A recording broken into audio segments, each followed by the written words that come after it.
transgênico pode ser uma planta, pode ser também um animal. Por enquanto, nós no mercado só temos plantas.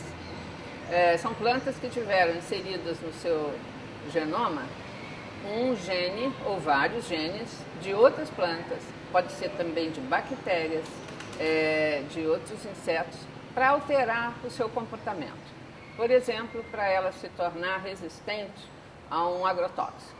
Vai se jogar esse agrotóxico em cima da planta, ela não vai morrer, normalmente ela morreria, mas as ervas invasoras que estão em volta e que o agricultor não quer, essas vão morrer. Esse é o exemplo da soja transgênica, que nós temos a soja da Monsanto. Ela tem um gene que a torna resistente a um tipo especial de agrotóxico que também pertence à Monsanto e é vendido junto num pacotinho, né? Também nós podemos ter um transgênico, como o milho, né? Nós temos vários tipos de milhos transgênicos. Alguns são iguais à soja, resistentes a um agrotóxico. Os outros, eles mesmos foram transformados num agrotóxico. Se pegou uma substância que existe numa determinada, numa bactéria, que é o Bacillus thuringiensis, o nome em latim, né? Pegou desse bacilo, ele tem uma substância que é tóxica. Lagartas e outros bichos, quando comem plantas com esse bacilo, elas morrem. Se pegou o gene e se inseriu dentro da planta. Então a planta ela mesma virou um agrotóxico, né? E aí o que acontece? Claro, mata-se as lagartas ou os bichos que atacam esses milhos, mas nós também vamos comer esse inseticida que vai permanecer no grão, no caule, na raiz, na planta. Esses são os dois principais tipos de transgênicos que nós temos hoje em dia no mercado. Já existem alguns estudos, e já está para se liberar, ou já existe, inclusive, em algum ou outro caso, plantas que também são resistentes a fungos. Fungos que atacam, em geral, plantas.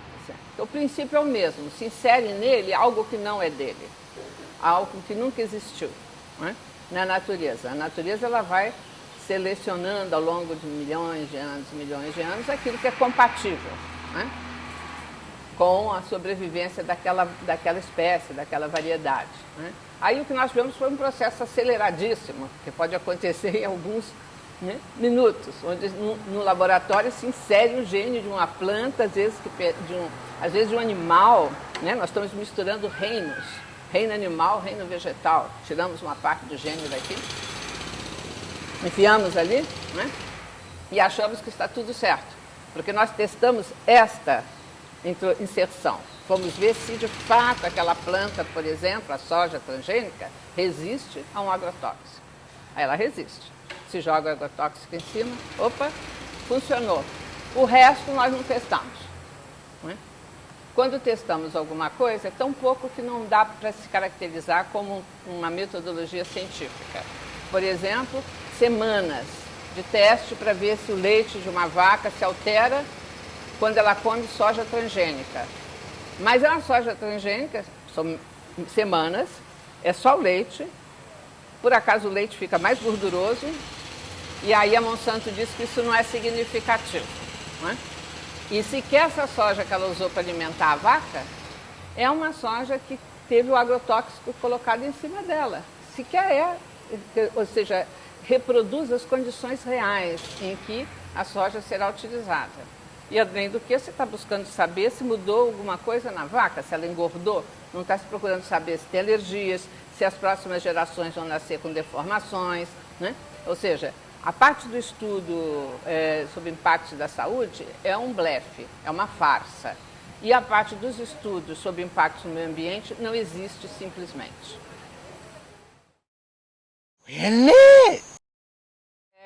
As pesquisas a respeito ainda são muito limitadas, porque quem teria que fazer essas pesquisas, que são as empresas que introduzem, não tem interesse em fazer, né?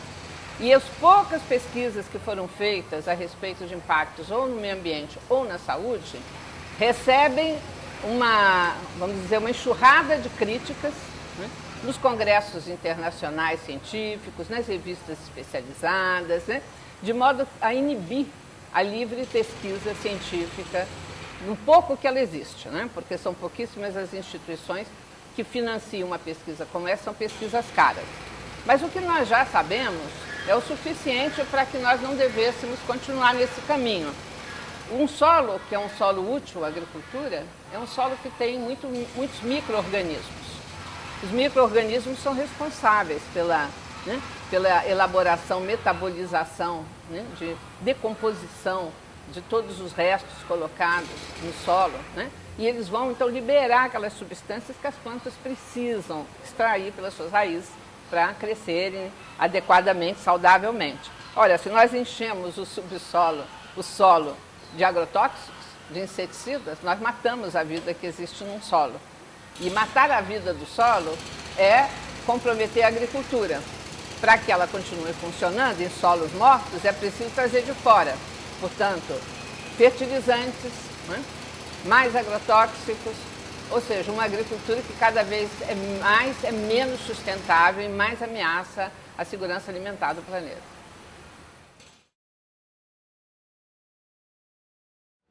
Bom, é que cada vez mais nós estamos vendo a agricultura se tornar objeto de grandes investimentos de capital. Né? Hoje em dia nós temos uma agricultura no mundo temos a grande agricultura, o agronegócio, o agrobusiness, né? Que são empresas muitas vezes verticalizadas, que trabalham com várias etapas da cadeia e com diferentes questões, como, por exemplo, sementes, fertilizantes, agrotóxicos, alimentos, né? Manufaturados. Nós vamos ter uma agricultura familiar, né? Que em grande parte também tenta utilizar essas tecnologias modernas, né? Mas que enfrenta muitas dificuldades de concorrência, porque ela não tem ganho de escala. Quem tem ganho de escala é o agronegócio. E nós temos uma agricultura familiar, uma agricultura camponesa, que é uma agricultura que mantém ainda as velhas tradições de uma agricultura ecologicamente equilibrada. E que hoje em dia, percebendo o cerco que ela está submetida, né, ela começa a se aproximar cada vez mais da questão ambiental, do discurso ambientalista. Então, né, no caso daquela agricultura familiar, que a gente chama de agricultura camponesa. O que é uma agricultura camponesa? É uma agricultura que não produz apenas para o mercado, mas produz também, por exemplo, que cria os seus galos, né? Mas produz também uma parte para a sua própria subsistência. Essa agricultura camponesa, ela subsiste, ela sobrevive, né? Ela tem sobrevivido. Desde o passado até hoje, porque justamente ela não depende inteiramente do mercado. Quando se trata de agricultores familiares, pequenos agricultores, integralmente produzindo para o mercado, eles são muito mais vulneráveis. São vulneráveis porque o preço acaba sendo produzido, determinado pelos grandes agricultores, pelo agronegócio, né? Acabam sendo vulneráveis porque uma má colheita, uma época de seca ou um excesso de chuvas, etc., pode ser fatal para aquela única produção que eles têm, ou aquelas duas únicas, visando o mercado, e eles não conseguem sobreviver, né? Bom, então nós temos esses três setores. Como é que a gente vê esses três setores se comportarem em frente à introdução dos transgênicos? No caso do primeiro setor, ele é altamente favorável do agrobusiness. Aliás, ele, inclusive, é parte deste processo. Ele lança, né? Muitos deles são produtores de sementes, então vão produzir sementes transgênicas associadas com as grandes empresas, né? Que produzem sementes, que desenvolvem transgênicos. As empresas de biotecnologia. E eles vão ser os que vão apoiar em todos os países, né? Países envolvidos, Brasil, o que for, Argentina, eles vão apoiar. Por quê? Porque o comprometimento deles com a natureza, com o impacto natural, é nulo. Eles, hoje em dia, sequer têm preocupação em manter a qualidade do solo das terras que eles têm, porque eles cada vez mais arrendam terras. Então, eles Então eles esgotam terras, deixam essas terras para lá e vão em frente, atrás de outras terras. Né? Para o agronegócio, os impactos ambientais e sociais e de saúde são absolutamente desinteressantes, são as chamadas externalidades. Outros vão pagar o pato, eles não, eles vão ficar só com os ganhos momentâneos. Mesmo que não dê certo, por exemplo, que dentro de 6, 7, 8 anos eles tenham que abandonar um cultivo porque as plantas invasoras já se tornaram resistentes ao agrotóxico, né?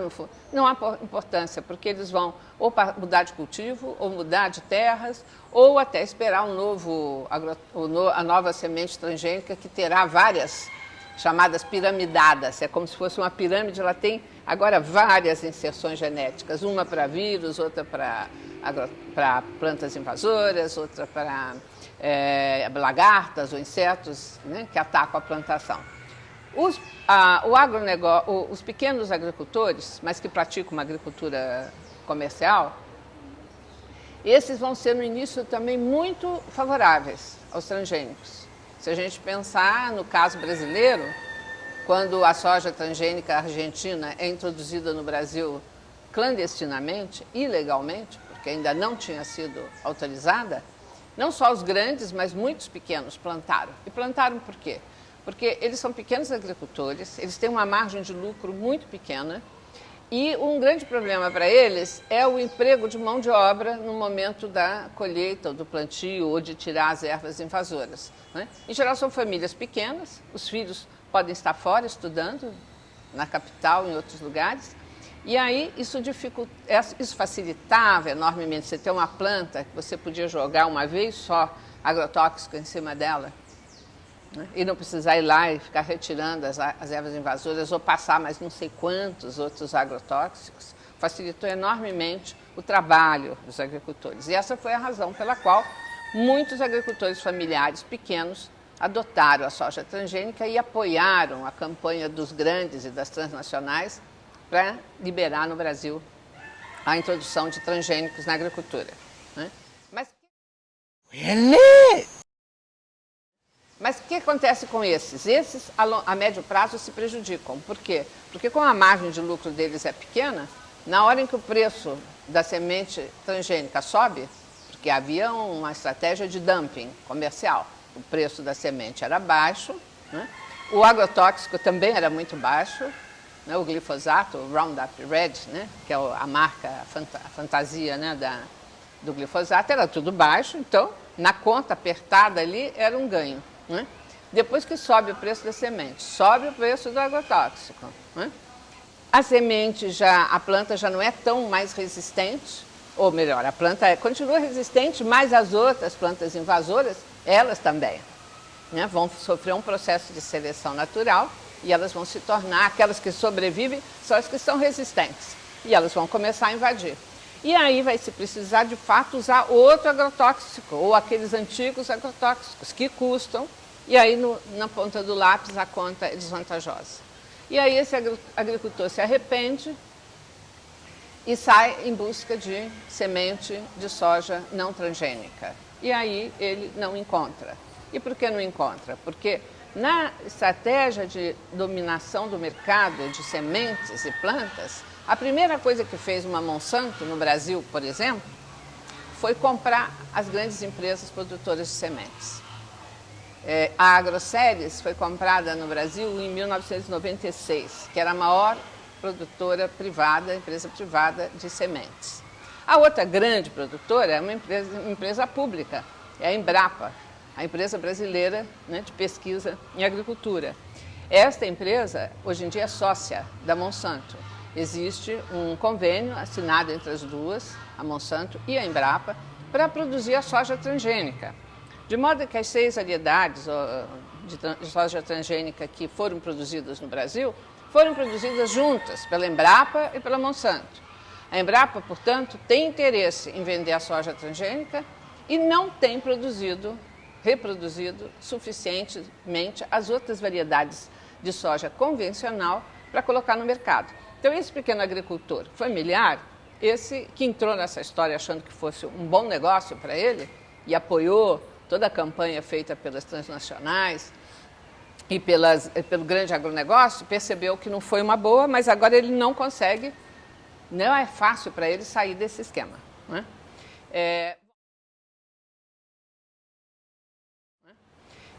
Bom, resta então a agricultura camponesa, né? Ou a agricultura familiar, mais, vamos dizer, mais camponesa. Esta sobreviveu, né?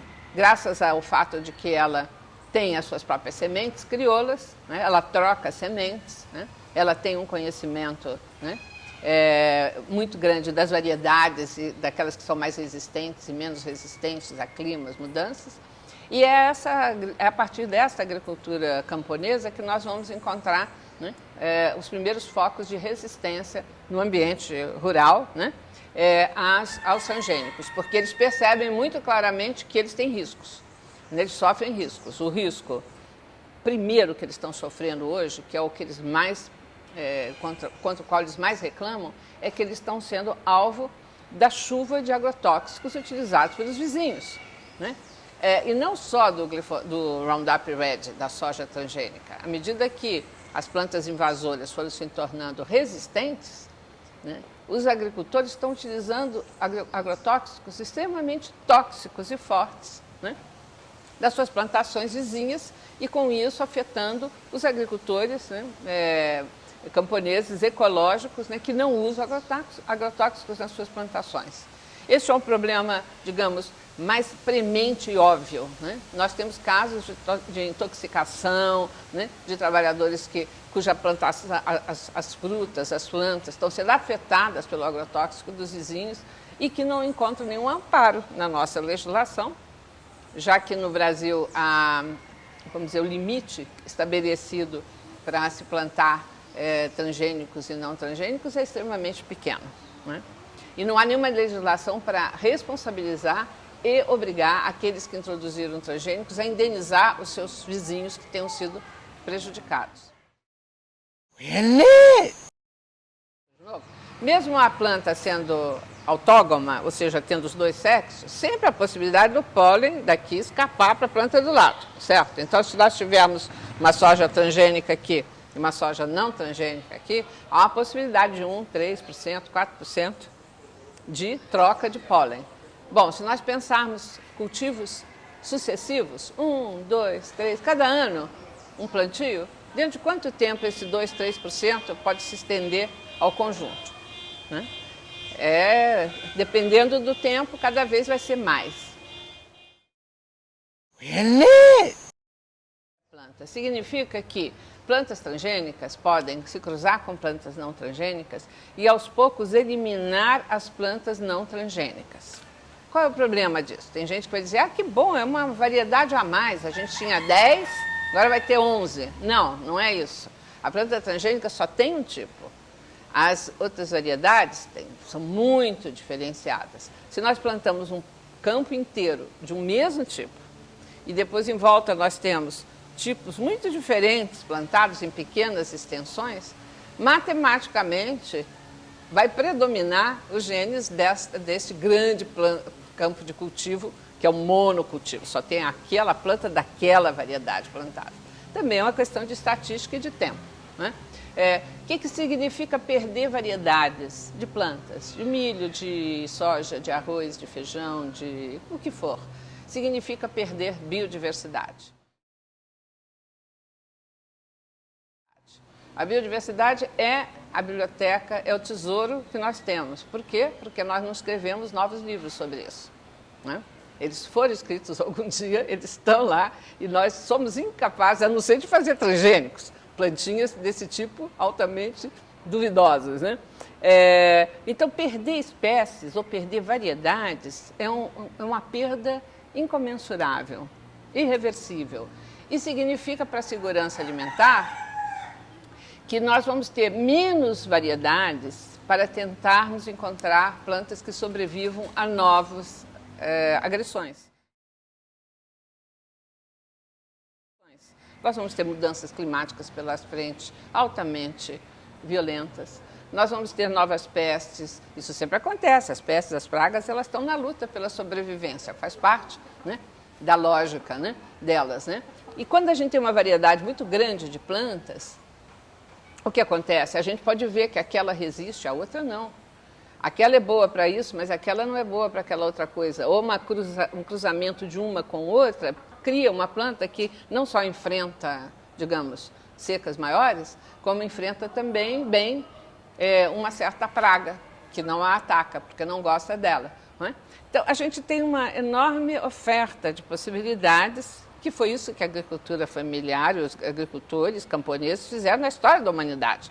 O que é a agricultura que a gente tem hoje? Senão o resultado dessa observação cuidadosa de a planta que cresce mais, que dá um grão melhor, mais gostoso, que dá uma fruta menos ácida, que não é tóxica. Então, né, os agricultores foram durante 10 mil anos misturando as plantas, cruzando, observando, para chegar nessas milhares de variedades que nós temos. O que nós estamos fazendo?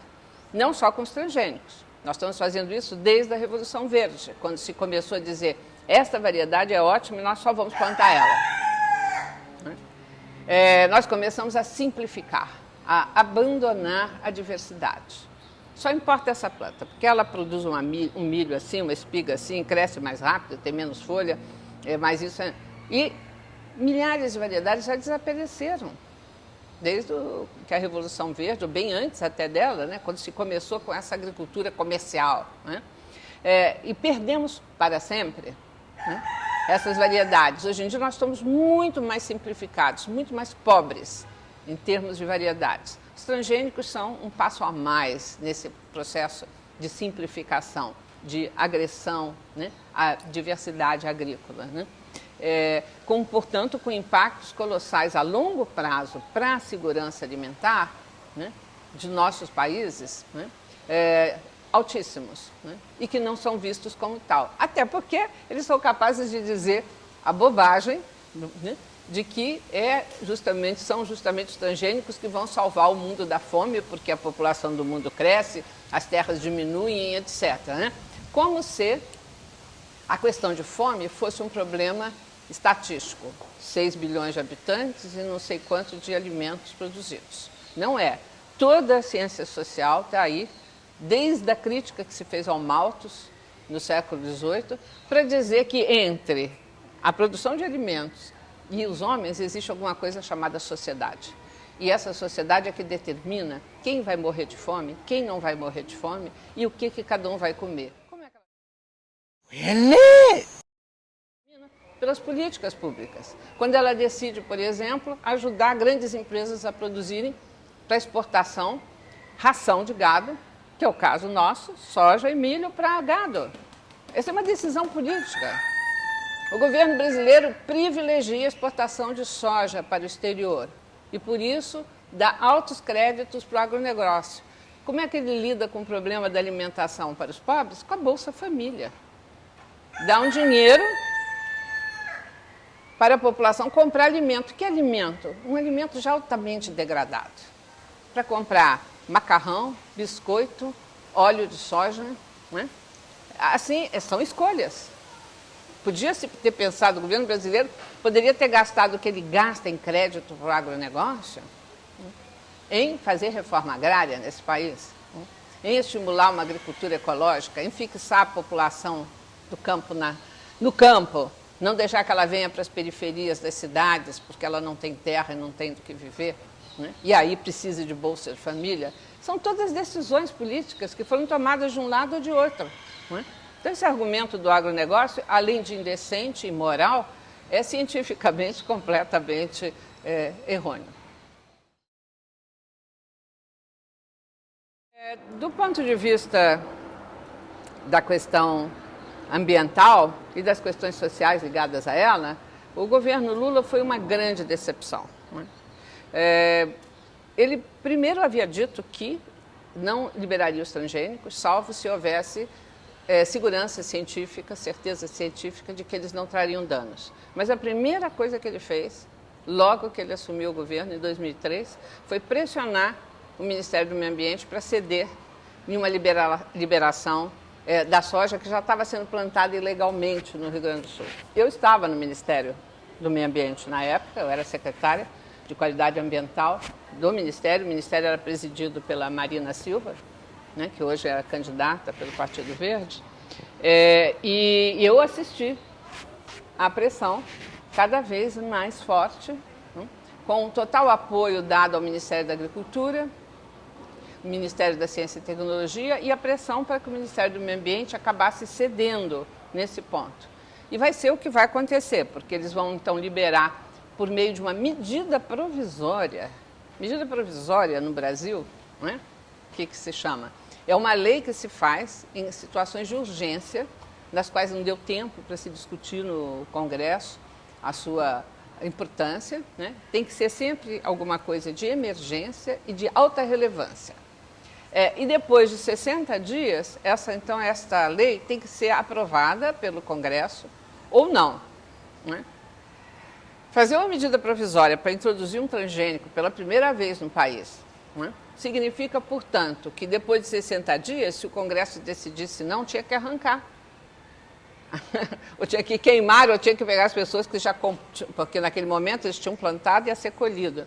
Então tinha que queimar o que tinha sido colhido, retirar dos supermercados, arrancar da barriga das pessoas que tivessem comido. Né?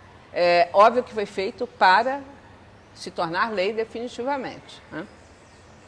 Depois, qual era a emergência, qual era a urgência disso e qual era a relevância disso? São agricultores que plantaram ilegalmente, não havia autorização para plantar. Eles diziam que era um caso de obediência, desobediência civil. Não, não é. Se nós de repente matamos uma pessoa num país, não é um caso de desobediência civil, é crime. Né? Por quê? Porque eliminamos a vida de uma outra pessoa quando o Estado teria que garantir a vida das pessoas. Né? Para que existe legislação ambiental? Para proteger o interesse coletivo de todos nós e das futuras gerações. Portanto, se alguém fez algo errado, não é desobediência civil. Né? Desobediência civil foi o que o Gandhi fez, né? O que os objetores de consciência que não vão à guerra. Isso é um cinismo dizer que isso é desobediência civil.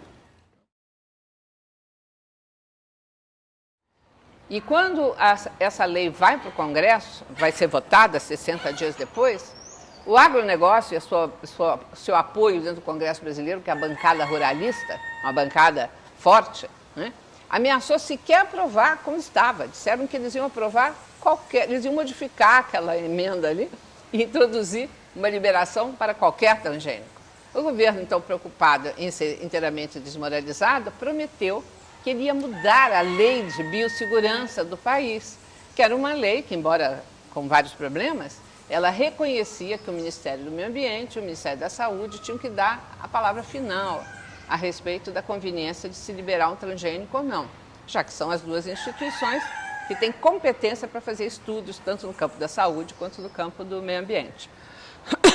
O resultado disso é que aí se passou mais uns 6, 7 meses em negociações internas dentro do governo, e eu participei também dessas negociações, para se fazer uma nova proposta de lei. E qual foi a principal briga internamente? Esses ministérios da Agricultura, de Ciência e Tecnologia e outros queriam tirar do Ministério do Meio Ambiente e do Ministério da Saúde o poder, a atribuição de avaliar os danos à saúde e ao meio ambiente antes de liberar. Não conseguiram. O projeto foi para o Congresso deste jeito, colocando que, em última instância, quem decidia eram esses dois órgãos, através dos seus órgãos especializados, que é o IBAMA, o Instituto Brasileiro de Meio Ambiente, e a Anvisa, que é o órgão ligado ao Ministério da Saúde, encarregado de avaliar, né, a questão de saúde. Mas lá dentro do Congresso, aí foi feita uma mudança, né, e se fez o seguinte: se introduziu num projeto de lei a proibição de pesquisa com células embrionárias. E aí se chamou a atenção do país para um problema completamente diferente e alheio à questão dos transgênicos, que era se devia ou não permitir a pesquisa com células tronco. Really? Enfim, quando então foram para o Congresso, conseguiram modificar o projeto de lei, introduzir a questão da pesquisa com células tronco, desviar o foco da atenção para uma discussão ético-religiosa, que não tinha a ver com biossegurança, né?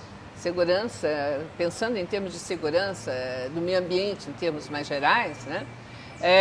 Aí envolveu-se, então, entidades religiosas, os evangélicos eram contra, os católicos mais rigorosos eram contra. Aí quem era contra, quem era a favor da lei do jeito que... Não, quem era contra a lei do jeito que estava, passou a ser acusado de obscurantista, contrário à ciência e contrário, inclusive, à busca de remédios, tratamentos, etc., para pessoas que tivessem doenças, por exemplo, maus congênitos, deformações, né? E aí tivemos portadores de deficiências físicas, cadeirantes, entrando no Congresso no dia da votação, pessoas vestidas de branco, como se fossem médicos, fazendo campanha.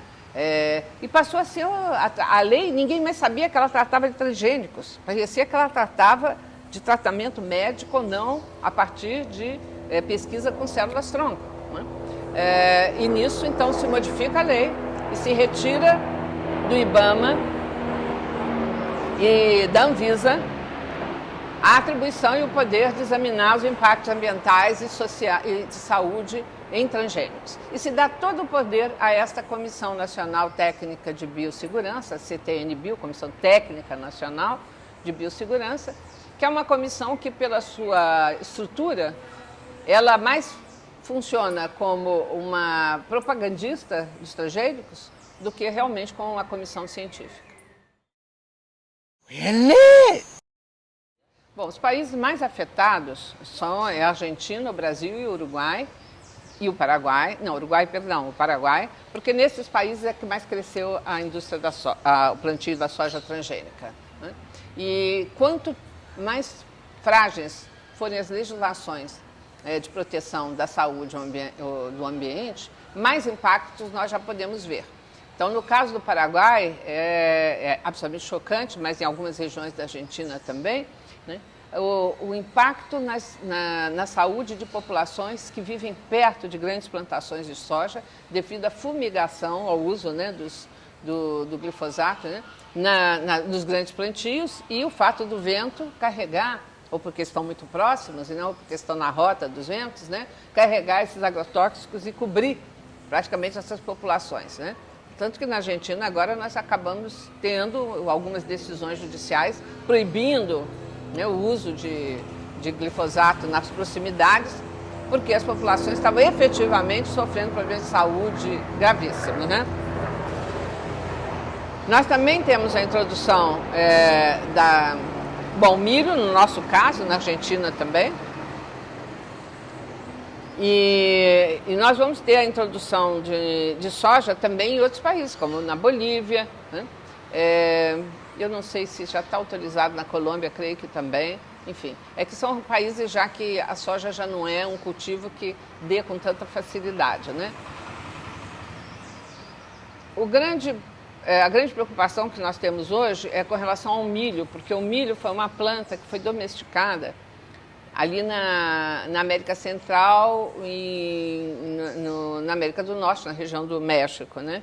E é uma planta com enorme variedade, com uma grande variedade desenvolvida por todos esses nossos povos indígenas e depois, mais tarde, pelo nosso campesinato, né? E até hoje tem havido uma resistência, né? Tem se conseguido impedir que o milho seja autorizado, pelo menos nessa região de origem dele, né? Do México e da América Central. Mas cada vez mais aumenta a pressão no próprio México para isso, né? O México importa milho transgênico dos Estados Unidos. Já houve pesquisas que constataram no altiplano mexicano a presença de milho transgênico, que, portanto, só pode ter sido levado até lá através dessas importações, né? E, no entanto, as autoridades mexicanas, pressionadas como estão, né, pela UNAFTA, o Tratado de Livre Comércio, e por outros tipos de pressão e compromissos, né, e certamente deve ter a mesma conformação de forças políticas que a gente encontra aqui, né, o agronegócio, etc., as transnacionais, cada vez mais parece mais tendente a autorizar a liberação do plantio de milho transgênico no México, que certamente vai ter um impacto colossal sobre a biodiversidade, né? os transgênicos visam sempre lucro. Isso não se trata de questão científica. Por que se planta no Brasil, na Argentina e nos Estados Unidos? Porque são os maiores produtores de soja. Foi claramente, né, é clara a estratégia da Monsanto. Quando ela desenvolveu a soja transgênica, ela liberou nos Estados Unidos, liberou na Argentina, que era um governo extremamente aberto, né, vamos dizer, os contatos com os Estados Unidos, a política neoliberal rigorosa, então não havia restrições a nada. E depois fez toda a pressão para liberar no Brasil, que ela conseguiu. Por que os 3 e não outros? Porque são os 3 maiores produtores de soja. Para que servem países como o Chile, o Uruguai, muitos países da África? Para teste. Tem clima diferente. Né? Então, na coisa das árvores transgênicas, né? Que é uma grande pesquisa. São países temperados, então interessa testar para ver se árvores como eucaliptos, pinheiros e outros crescerão mais rápido, melhor, se o agrotóxico vai funcionar, esse tipo de pesquisa, né? Não vai plantar soja no Chile, por quê? Porque não se planta soja no Chile. O Chile não é grande produtor de soja, né? Então, as multinacionais da biotecnologia, elas usam os países segundo os seus interesses, né? E, do ponto de vista político, desde o começo da elaboração daquele protocolo de Cartagena, que vai ser, vamos dizer, um instrumento internacional que pertence à Convenção de Diversidade Biológica. É um protocolo que visa lidar com o problema do transporte de transgênicos, né, os movimentos entre países, né, de transgênicos, visando proteger países de eventual contaminação indesejada e impactos. Na negociação desse protocolo, a gente tinha um grupo formado de países que eram contrários a qualquer limitação. Esse grupo era Estados Unidos, Canadá, Austrália, Chile, Uruguai e Argentina. Como entraram esses 3 aí, desde o começo, né? Entraram numa articulação política dos Estados Unidos, do Canadá, que se chama Grupo de Miami, que eles tiveram uma reunião em Miami. O Brasil foi convidado também. Esteve na reunião, mas acabou não participando do grupo. E o objetivo de criar esse grupo foi criar uma divisão no que se chama o grupo, o G77. O G77 é um grupo de países muito grande, é praticamente o terceiro mundo, que em todas as convenções da ONU tratam de agir juntos. Eles são fracos individualmente, porque são os países menos importantes, né? Mas, em compensação, eles juntos ficam mais fortes. Esta estratégia de formar o grupo de Miami foi para rachar o G77. E foi uma coisa já, né, de 1995. Really? Então, quando a gente analisa essas políticas, a gente vai ver que houve um planejamento prévio que juntou as estratégias de penetração nos mercados, de escolha dos países por parte das grandes transnacionais, né, da biotecnologia, uma articulação com os governos nacionais para criar ou descriar ou desregular legislações que pudessem colocar limites, né, para esse novo tipo de produto, né, e uma articulação também desses países para que internacionalmente se bloqueasse os esforços para que houvesse uma convenção internacional, um protocolo pertencente à Convenção da Diversidade Biológica, que pudesse garantir e proteger países da entrada indesejada de transgênicos por parte dos outros. A gente vê que é um projeto que ele tem seu lado econômico, seu lado político, legal e inclusive internacional. E mais articulações dentro da Organização Mundial do Comércio. Porque enquanto estava rolando a negociação desse protocolo de Cartagena, apareceu uma proposta do Canadá e do Japão na Organização Mundial do Comércio para se fazer um grupo de estudo para discutir como é que deveria ser o comércio de transgênicos. E enquanto eles boicotavam as negociações no protocolo de Cartagena, eles corriam com as negociações nesse grupo de estudo dentro da OMC, da Organização Mundial do Comércio, que era para fechar ali um acordo. Depois que fechasse o acordo ali, não dava para dizer que ia ter um acordo de meio ambiente com outro tipo de regra, até porque nós sabemos que a capacidade da Organização Mundial do Comércio de forçar os países a adequarem as suas decisões, né, de estabelecer, por exemplo, sanções, é muito maior do que qualquer acordo ambiental é capaz de fazer. No máximo, ele pode expulsar um país daquela convenção, ou exige uma indenização que ele pode se recusar a dar, enquanto a Organização Mundial do Comércio realmente estabelece sanções e punições que podem ter impactos econômicos enormes. Né? Really? Quando a gente analisa toda essa história recente, a gente vê como isso aí era todo um plano, né, concebido para conquistar uma área que nunca foi passiva inteiramente de controle do capital, que era o alimento. Uma parte, sim, sempre se produziu para fora, para o mercado, desde o século XIX e XX, mas grande parte dos alimentos continuavam sendo produzidos por uma agricultura familiar, né? Agricultura que não estava sujeita a esse mercado. O transgênico é pensado para dominar o mercado, excluindo dele tudo aquilo que não possa passar pelo seu controle. Ou seja, as sementes não transgênicas, né? As técnicas, os conhecimentos que não possam ser apropriados, privatizados, né? Rotulados, patenteados e aí se cobrar royalties sobre ele. Né? Nós temos, como já disseram, pessoas, a Vandana Shiva, uma das que disse isso há muito tempo atrás, nós temos um último ataque àquilo que ainda não tinha sido possível de ser privatizado, que é a agricultura e o alimento. Né? E temos uma Organização Mundial do Comércio que começa a defender uma tese que muita gente compra sem parar para pensar, de que qualquer pensamento é propriedade privada e que deve, então, ser, né, patenteado e separado. Né? E isso tratando-se de coisas como alimento, remédio e conhecimentos, né, que são a base, vamos dizer, da existência da humanidade. Uma sociedade que tenha que pagar para comer, né, e que possa não ter dinheiro e, portanto, morra de fome, ou que possa morrer de uma doença porque não tem dinheiro para comprar aquele remédio, ou que não possa, né, divulgar e produzir de maneira coletiva o conhecimento, né, é uma sociedade morta. Really? Primeiro, as empresas de biotecnologia, que são empresas verticalizadas, são empresas transnacionais.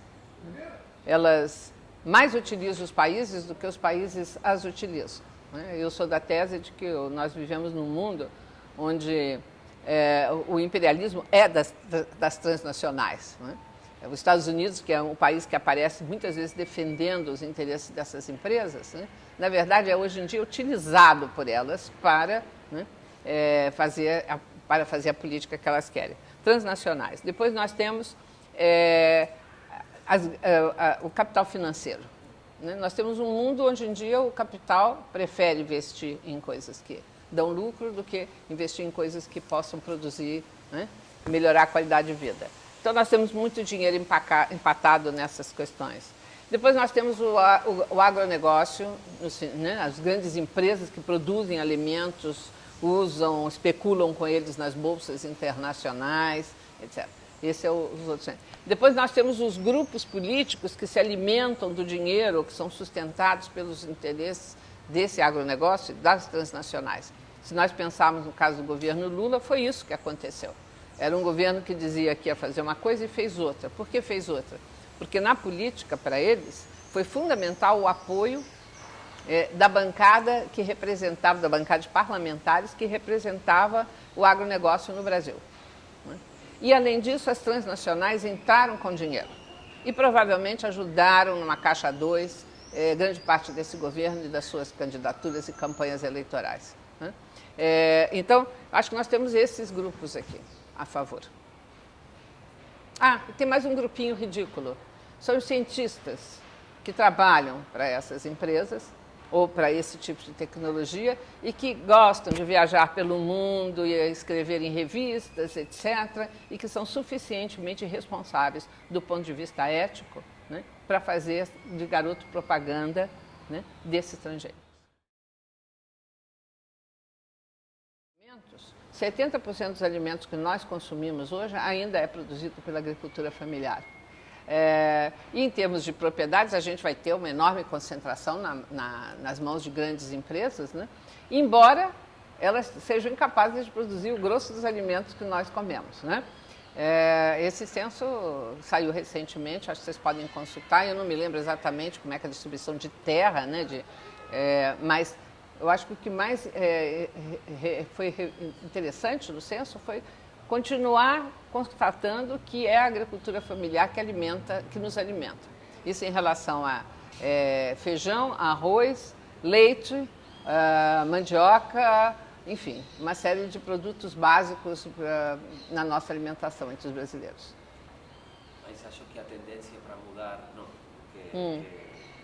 que essa situação é muito próxima no tempo, não? Não, parece que a agricultura familiar, principalmente quando ela é uma agricultura mais de campesinato, ela tem uma grande capacidade de sobrevivência. A teoria clássica, inclusive marxista, achava que o campesinato tendia a acabar. Isso Marx escreveu no século XVIII. Cada vez mais o capitalismo ia tomando conta do campo, iam surgir grandes empresas, iam sobrar trabalhadores sem terra, e aí, bom, vinha mais tarde o socialismo. Não foi isso que aconteceu. A gente tem a resistência de uma agricultura camponesa no mundo inteiro, embora sofrendo opressões, etc. É claro que aquele setor da agricultura familiar que resolve se modernizar e viver exclusivamente para o mercado, ele é mais vulnerável, como eu comentei aqui, mas muitos justamente porque aprendem que os riscos são grandes, retornam uma economia mais camponesa, essa economia mista, que uma parte é para si mesmo e só uma outra parte é para o mercado. E outras formas que têm surgido também, têm reforçado a economia camponesa. A mistura de formas de rendas. Por exemplo, uma parte da família trabalha fora e envia renda, se produz alguma coisa, a manufatura dentro da beneficiamento do produto agrícola, então ele tem um valor agregado maior, geleias, produtos, farinhas. Então nós temos várias estratégias cooperativas, economia solidária, nós temos várias estratégias de sobrevivência econômica camponesas bem-sucedidas. E se nós olharmos do ponto de vista político, também o quadro é outro. Quer dizer, nós temos hoje em dia uma instituição internacional que é a Via Campesina, que reúne agricultores do mundo inteiro, dos mais diferentes tipos de campesinato. Desde populações indígenas, quilombolas, no Brasil é um elemento importante, são populações negras remanescentes da época da escravatura, que fugiram para regiões de difícil acesso. E elas permaneceram até hoje vivendo com a sua agricultura muito peculiar.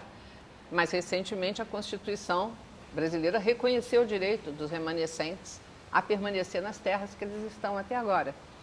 Então, a Via Campesina reúne populações indígenas, quilombolas, camponeses franceses, camponeses europeus, camponeses indianos, camponeses brasileiros, condições completamente diferentes, mas é tudo campesinato, tem essa característica, é capaz de viver da sua produção, não precisa do mercado capitalista para sobreviver. E isso cresce, isso não diminui, cresce. Não, eu acredito que nós estamos frente a um cenário onde o grande capital vai causar um grande prejuízo ambiental, econômico e social para muitos países, mas eu acho que eles vão perder ao fim. Eu acho que eles não são sustentáveis mesmo. Se o planeta quiser se sustentar, vai ter que contrariar essa forma de produção. Houve um grande grupo de trabalho constituído pela FAO há alguns anos atrás, um grupo que se chamou Avaliação Internacional sobre Tecnologias e Conhecimentos para o Desenvolvimento Agrícola. E esse grupo, que reuniu quase 300, entre cientistas, agrônomos, biólogos, agricultores, organizações sociais, empresas, etc., concluiu que a primeira conclusão deles: não dá para continuar do jeito que estamos. Segunda, temos que investir na agricultura familiar e ecológica. É a agricultura em pequena escala que pode garantir a sustentabilidade, a segurança alimentar para o futuro. Por quê? Porque ela não só não prejudica solo, água, sementes, biodiversidade, como ela é mais produtiva. É uma ilusão achar que uma grande fazenda é mais produtiva quando se olha aqueles caminhões saindo, porque não se está olhando o que foi externalizada ali, o quanto de solo que foi contaminado, o quanto de água que foi esgotada, o quanto de energia que se usou, o quanto de fertilizante, de trator, etc., de petróleo, de gasolina, né, que se usou para produzir aquilo. Quando a gente põe isso no papel, a gente faz um balanço energético e ambiental, né, ela é muito menos produtiva. Né? Então, o que tem que se fazer é isso, foi dito, é um relatório enorme, muito interessante, analisando diversos aspectos e mostrando que o que se tem que fazer é investir na agricultura familiar ecológica. É a agricultura de pequena escala que tem que ser favorecida. Esse relatório, embora tenha saído há menos de 2 anos atrás, já está esquecido. Por quê? É um esquecimento voluntário. Né? Ele diz o que as grandes empresas não querem. Ele diz o que as grandes políticas públicas, na maioria dos nossos países, não querem ouvir. Né? Que o que eles estão fazendo está errado. Né? Mas é isso que tem que ser feito. Né? E está lá, é só a gente dar uma olhada nesse relatório que a gente vai ver que tem que se fazer é ajudar e estimular a pequena agricultura ecológica, porque ela é a agricultura que garante, não só agora, mas no futuro, né, a alimentação do planeta. Really? Não, porque só vai existir democracia quando as pessoas, os agricultores, camponeses, etc., puderem se expressar e dizer o que eles querem. No Brasil, particularmente, não existe. Existe um faroeste onde se mata agricultores o tempo todo.